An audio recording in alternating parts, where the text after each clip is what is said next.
Welcome back to another episode of Seven Story Podcast. I'm Natasha Kyler, and I'm here with today's featured author, Michael Byrne. Michael Byrne has been an author for more than 20 years, starting as a sideline reporter for his high school newspaper, and he graduated with a bachelor's in communication with a specialization in journalism from Penn State, and are so excited to have him here today with us. Hi, Michael. How are you doing? Great to be with you, Natasha. Thanks for having me. Great to have you here. And can you tell us a little bit more about you and the book you want to talk about today? Well, as you said, I've been a writer in a different capacity for more than 2 decades now, dating back to high school when I started as a sports reporter and eventually worked my way up to longer narrative fiction. And I continue that work up until recently in the crime genre. And this summer, I'm going to switch over to science fiction and try my hand with that. And the reason I did that is because science fiction has been part of my life since I was roughly 2 years old. And it's realizing a lifelong dream. Wow. I always love hearing authors that didn't take the route of I want to write this, I'm going to write this. They kind of wrote something over here and something over here and worked their way into a full-on novel. So it's very, very inspiring because I'm kind of on that journey myself. Oh, that's really awesome. What genres do you like to write in? Um, I primarily write in poetry, and then I am working on a novel that is more young adult, um, queer young adult coming of age kind of thing. Yeah. But this isn't about me, it's about you. So Yes, you're your right. your sci-fi book, what is that called? It's called the Elysian hegemony or hegemony. Sometimes that word is pronounced a little differently. Elysian is a reference to Greek mythology, and the word hegemony means dominance in several contexts, and it depends on how the word's being used. So the title of the book is kind of a hinting of what to expect. The book is very much rooted in mythology and history. And because I was a journalism graduate, I felt that gave me a unique qualification to write a high concept science fiction that's based on current events and, real life history and, mythology that's been debated for centuries, and just kind of pull all of those elements together and try to make a really grand narrative out of it. It sounds very interesting. I didn't realize it was also inspired by current events as well. So I'm very curious about that. Um, what made you want to write something based in mythology? Oh, it's a hobby.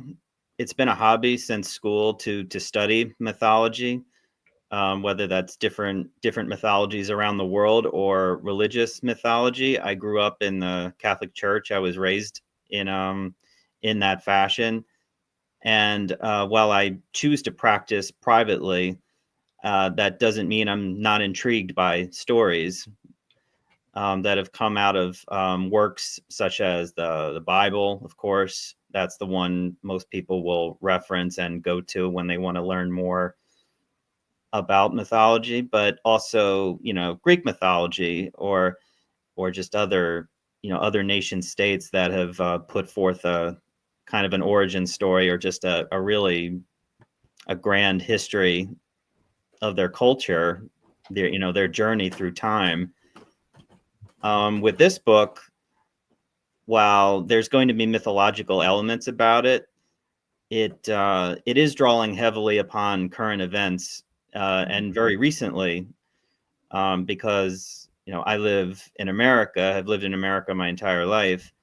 I've seen some things. I've gone through big eras of American history in my life. I was 14 in my first week of high school when 9/11 occurred, Mm. and in the past few years, I've gone through the COVID pandemic, watched the rise of the Make America Great movement, and January 6th, the events of that day. So those events and others help me to build the structure for this book. And I'm not writing it to be preachy and judgmental. It may read like such in certain passages, but I assure you, it is for entertainment purposes. Mm. I think that's so cool because I was not quite alive when 9/11 happened, so to see how those things, everything led up to this is very interesting because I was graduating high school when COVID first hit, so my perspective is completely different. And I guess I do want to provide perspective for those who may not remember all those events, or they may have experienced them in a different perspective. And for also those who are older than me, I'd like to provide some context for them to give them some things to think about.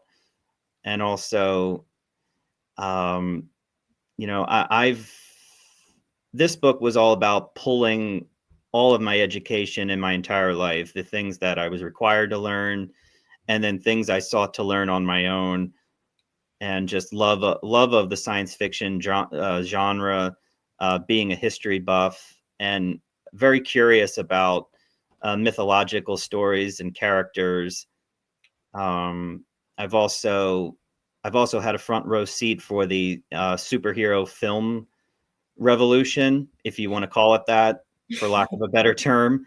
And so I also provide a superhero trope in this book, kind of Avengers trope. So I'm putting many big elements into the book, and hopefully I haven't flooded the zone too much, but I think if you stick with it, one page at a time, I think lots of people are going to enjoy this story, and they might just learn a thing or two from it, and that is my overall goal.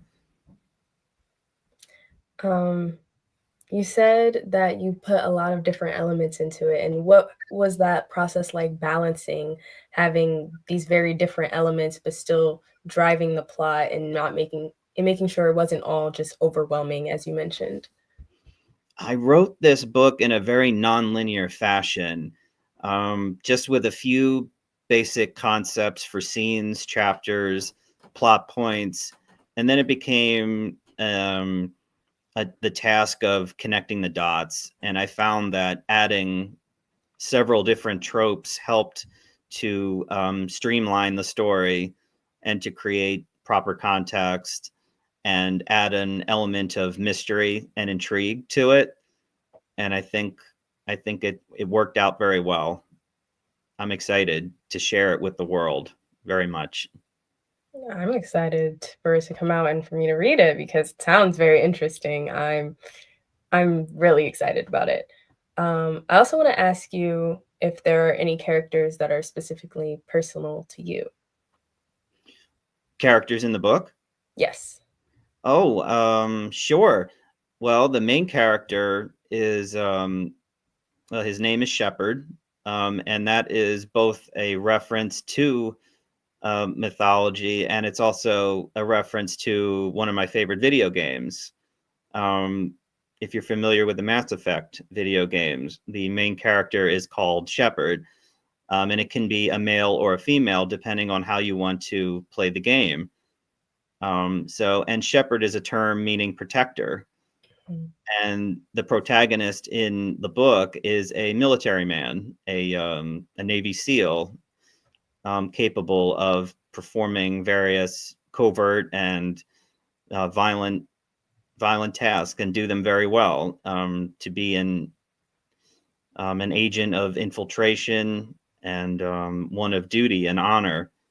And I think those are qualities that I possess, or if I don't, I'm very much in pursuit of them. I personally have never been in the military or worn the uniform, but I respect them with all my heart.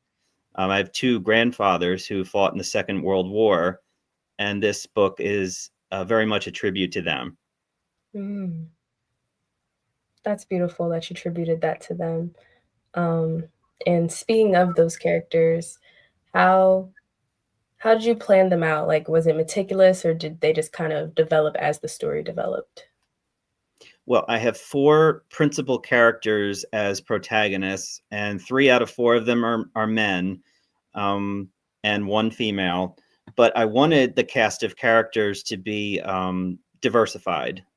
The protagonist is classic white Caucasian. His partner or his best friend is a Middle Eastern professor who is maybe a little bit older than he is, perhaps a little bit wiser, and he is a professor. I'm sorry, of history and some other subjects, and he provides great insight into the past to help move the story along and help explain to the reader what some of the more complicated concepts are. Um, the female is a doctor of mixed descent, and I want to be able to show that success in a character is not limited to just white or even one race, that it could be of descent from many different walks of life. And then finally, a fourth character, a protege of the protagonist, who is Hispanic, um, and is very much looking to follow the path of his mentor, which is the main character. As far as villains go, they might be a little. They all three of them are kind of stereotypical white, but there's a purpose for that because the story is looking to focus on the shortcomings of certain individuals who are of fair skin. That is not to say that I'm calling out those who look like but I think there is a narrative purpose and strategy for doing so. And I think with that understanding of how current events and history and mythology play into it, that makes sense. Um, yeah, I want to kind of shift into your experience as a writer, because you've been writing for so long. Is this like what you do full time now? I wish I want to do it. I want to do it full time, but unfortunately, it is very much a part time effort. This book has been an ongoing project for nearly 4 years now. I feel like recently, most people I've talked to in these interviews have said that their books have taken around 2 to 4 years. So, nothing wrong with that. Very on par with most people. How do you typically find the time to write? Have to kind of force it sometimes. When I know I have a daily or a weekly goal in mind, I just have to find the time, and that's mostly either late at night or very early in the morning on my days off from my day job. I work 4 days a week and have 3 days off, but the four 10-hour shifts are very exhausting, and they leave little room for error when trying to find free time to write or edit or promote, because I'm also a husband and a father. So there must be an equal amount of time to address anything on those fronts. So it's extremely difficult. And it's why this project is nearly the length of a presidential administration. I was speaking to another author this morning, and she is also a mother and wife, and she was echoing the same sentiment of finding that time in between all those other responsibilities is so hard. So I commend both of you for finding the time and putting in all the effort to bring your idea to life and publish it. It's very, very admirable. Thank you. Um, and even if only a few dozen people ever read the book, I will at least hope that they at least acknowledge within themselves that there is, there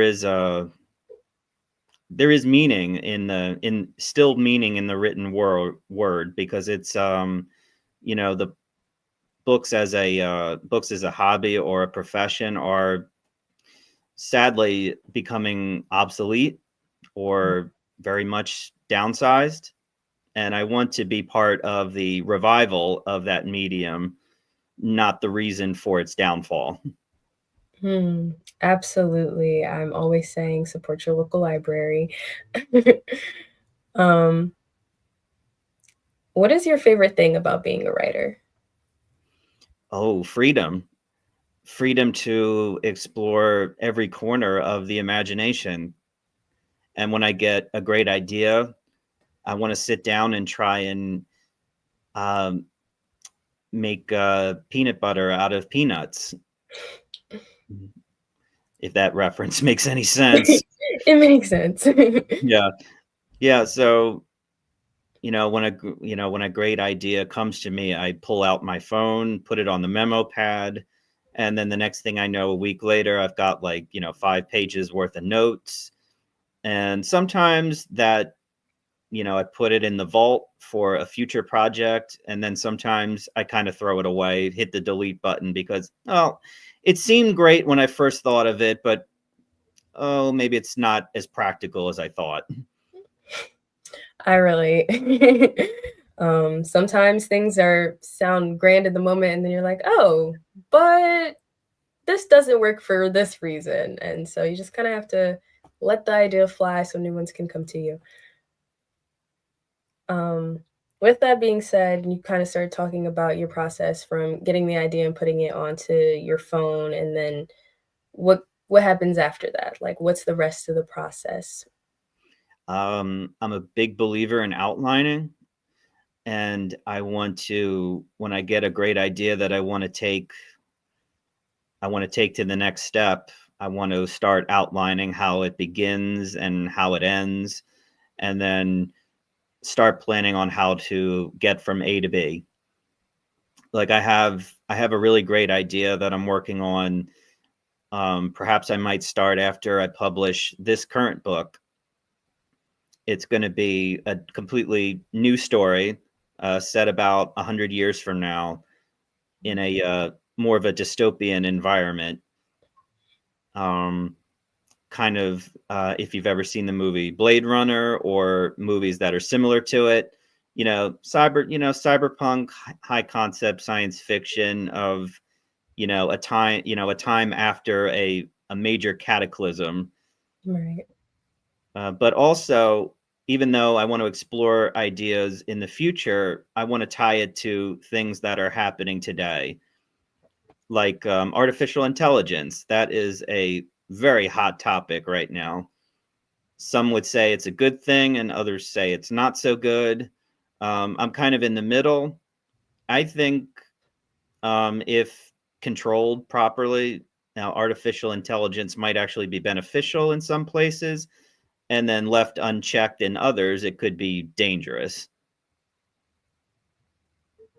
I agree 1,000%. I think it's about utilizing it for the right purposes. We don't necessarily need AI within the arts.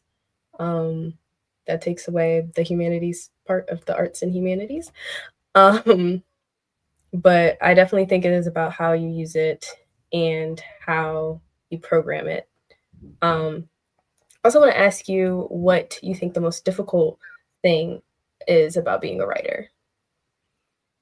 Oh, well, we touched on it a little bit a few minutes ago. Time management. That's always been my biggest challenge. How do I balance work, personal life versus my second life or double life, where I want to be a writer that makes money doing what he loves. I haven't accomplished that goal yet. I'm working on it, and I think someday it might come true. I have to keep going, though. I have to find reasons to keep motivated and to Mhm. keep forging along. Is it easy for you to keep finding motivation? As long as I got good ideas churning up here, I'll be motivated. and I have plenty of ideas to work with. So I don't think I'll be losing motivation anytime soon. It'll just it'll just be about 5 minutes here, 10 minutes there, 2 hours on the weekend, and then I can just because I can do a lot in 2 hours if I really put my mind to it. 2 hours I can put down a couple thousand words, Right. and then if I do that for 6 months, a year, I'm going to have a draft of something. It won't be perfect by any means, but it'll be a foundation. And I started writing the book I'm about to release with my hands.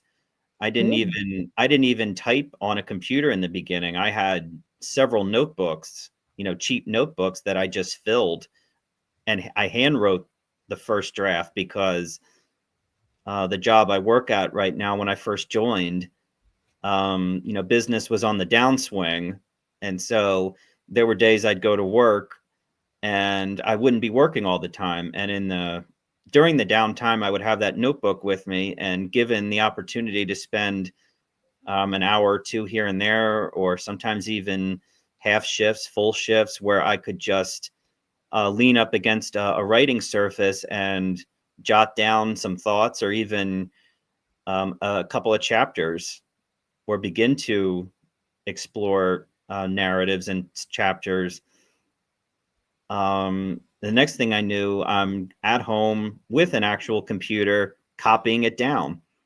and then shifting them around, lining them up, and forming a story. And that is how I started this book, and I'm ready to share it. It's very scary, but also very exciting at the same time. Absolutely, absolutely. I wanted to know, like, how is the editing process for you? Oh, slow. I've lost count of how many times I've read my draft, and Mm, there are certain passages that I must have read back to myself dozens of times.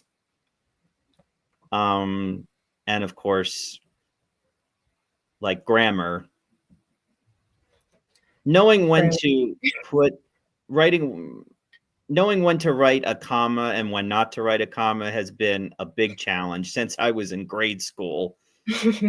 So I'm constantly writing commas here, subtracting them other places, and then the program's editing tool will say, no, no, no, you need a comma there, or you don't need it here. And I'm just, back and forth. Oh, come on. Come on. Ugh. Absolutely. No, I agree. I feel like in grade school we're taught one thing, and then high school they kind of teach you something else, and I'm like, I don't know. Throw in extra commas. We can take them out later. Um, Yeah. what does success look like for you as a writer? Well, I want to eventually take in more income from my writing than I do at my day job. I want to get to the point where I can say I'm spending maybe 65% of my time writing, as opposed to leaving my house and going to a 40-hour a week job, and doing that just to bring home a paycheck every week to pay the bills. I want to be able to pay my bills with my writing royalties and then just go to my day job to collect health insurance benefits. I'd like to flip the script where I can live a much more comfortable life, where I only have to maybe work a part-time job and just keep writing full-time or partially full-time to streamline my finances. That's what I ultimately want to do. That does sound like the dream. Yeah, I live comfortably based off my book royalties. Sounds amazing today. Yes, um, yes, and I want to allow the possibility for other opportunities as well. Whether that's being hired as a ghostwriter, mm, or perhaps collaborating on a bigger project. I am a film buff, so I would welcome an opportunity to collaborate with Hollywood to be a screenwriter or just a consultant. Especially if it's my own material, I would want to have a word or two about how it's used. Mhm. And I've already sort of begun that process. I have adapted my current draft of the book into a script, a first draft, of course. There was, there must be 10 or 12 of them before it ever gets committed to a film reel. But as with any good idea that I get and then build off of, it's a start. It's hopefully a way in, a knock at the door. Right. And that was something I was thinking about when you were describing the dynamics and different tropes within your book. I was like, I could see this being based off whatever my brain populated. I could see it being a movie or like a limited series or even a video game, because you did mention that the one character's name was Shepard based off the video game. Um, Yes, yeah, I tried very hard to write it so that it could be adapted into multiple media. Um, I I felt that was a good strategy to explore. yes, and in your description of it, I can feel that. I was like, yeah, this would be a very interesting game to play. Like your descriptions of the characters and their different roles in the main protagonist's life made it very clear to see what those characters would look like and how they would interact in a video game. And it's only fitting because some of the material that I used as inspiration for the book came from video games. I've mentioned Mass Effect, but there's also a game called BioShock that is also was very influential. Metal Gear Solid by Hideo Kojima, and of course, good movies and literature. Christopher Nolan sci-fi, Stanley Kubrick sci-fi, Philip K. Dick literature, science fiction literature, um, and many others. Of course, dystopian famous authors. George Orwell, of course, comes to mind. He always does. Ray Bradbury, and there's a couple others. They're on the tip of my tongue, but those are the two I always remember the most from school. Yes, absolutely. Um, we only have a few minutes left, so I want to give this time to you to take the floor and talk about when your book should be released and where people can find it as well as you. Yes. So I have a tentative release date for July 25th of this coming summer, and that's assuming that I'm going to continue down the indie publishing route with Kindle Direct Publishing. That is what I have done in the past. I have 3 other books that I've published under that platform, and they're called Studio City, The Battle of Studio City, and To Live or Die in Studio City. Those are the crime fiction novels that I've published to date, and they're part of the same series. The series is called Don Hollywood, which is a reference to classic mob cinema and television. But for this book, because it's first science fiction and it appears that I'll be going the same route, or at least in the beginning. So if I do go with Amazon, it'll probably be at least a 90-day Kindle exclusive and other Amazon platforms that they own or collaborate with. But I do want to explore wider distribution. I've heard of Ingram Spark, Draft Digital, I think it's called Kobo, and many others that help you do that. But I'm still forming opinions and making decisions on those. But I'm also querying indie publishing houses. Who knows? I might be querying yours, perhaps, depending. It's something I want to explore if it's possible. And should the querying process yield an offer, a signing, or just or just a collaboration of any sort, then that might change the timeline. It would most likely delay things, but I assure anybody watching that a little delay is worth it. I believe that, not to toot my own horn too much, but I do believe that this book that I'm about to release is a very timely adventure and experience that will be unforgettable to those who read it. That's what I want. Mm. And are you on social media, or do you have a Yes. website? Oh, yes, I do. I'm on most of the major platforms. I have a link tree link that I should have attached to all of my social media, whether it's Instagram, X, or Facebook. I also have an Amazon author page, which is included in the link tree link page. Let me see. What else do I have? Blusky, even though it's relatively new, I have an account on that social media as well. And if there are any others that I missed, oh, I do want to mention that I recently created a Substack. Mm. Um, it is free at the moment. All the material I've put on the Substack so far is free. And I'm looking to maybe add some exclusive paid content in the future. But I'm still wrestling with those ideas. As I've said, time management not only is affecting the writing and editing process, but it's also a big challenge as far as marketing and promotion of your current and past works.